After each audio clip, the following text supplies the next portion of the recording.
Imagine this for a moment. You're at the absolute peak of your profession. You're the world champion, the man everyone is chasing. You've just come through an absolute meat grinder of a fight against your fiercest rival, a battle that tested every ounce of your physical and mental fortitude. Your body is screaming for rest, your mind is begging for a break. Then the phone rings. It's your boss. And he's not just any boss. He's Dana White, the fiery, larger-than-life president of the UFC. He has a proposition for you, but it sounds more like a punishment. Get back in the gym, cut weight again, and in just 4 short weeks, defend your title against a human hornet's nest, a fighter so fast he seems to operate on a different plane of existence. What do you say? Every logical part of your brain tells you to say no. It's too soon. It's too risky. It's a recipe for disaster.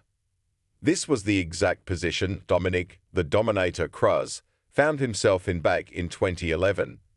And the story of what it took to get him to say yes is more than just a forgotten piece of MMA trivia.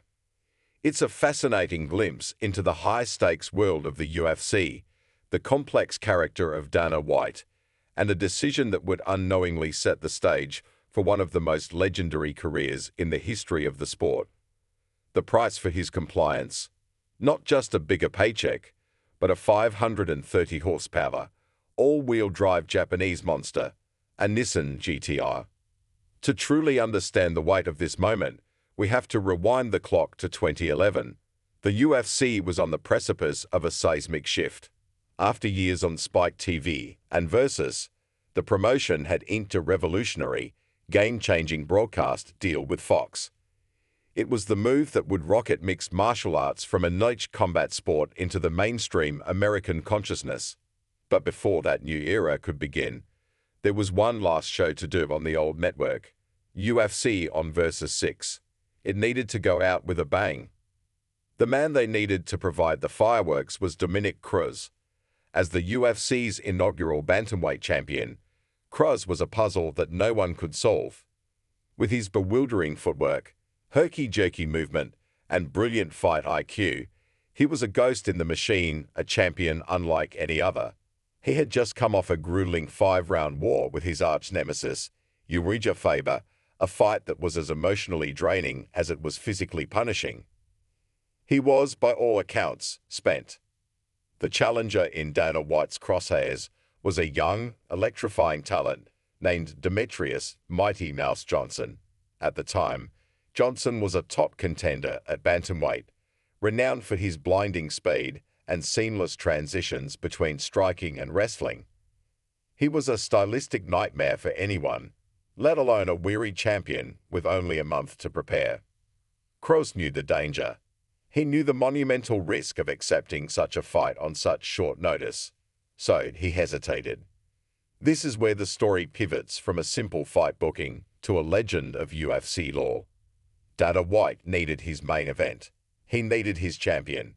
And he knew that sometimes motivation comes in a form you can touch, feel, and drive at 190 miles per hour.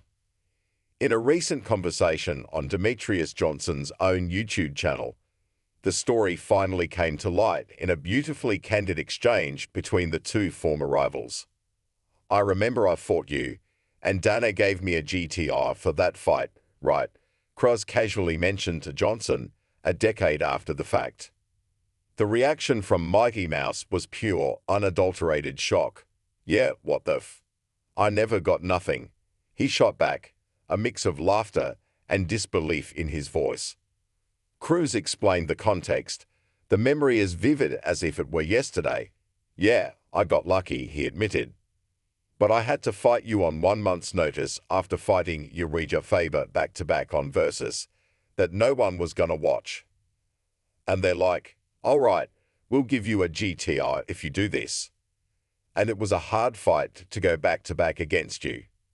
Let that sink in. This wasn't just a discretionary bonus tucked away in a contract. This was a supercar. The Nissan GTR, affectionately nicknamed Godzilla, isn't just a car, it's an engineering marvel, a statement of intent.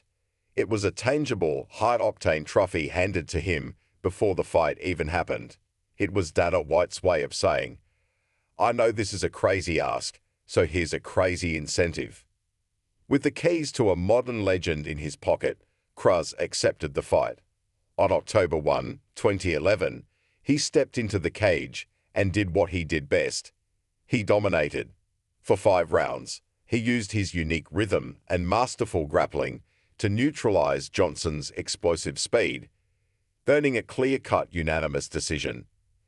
He had defended his belt, validated Dana's faith, and earned his new ride. But the story doesn't end there. In fact, the most profound consequence of that fight, and by extension, that GTI, was what happened to the man who lost. For Demetrius Johnson, the fight against the bigger,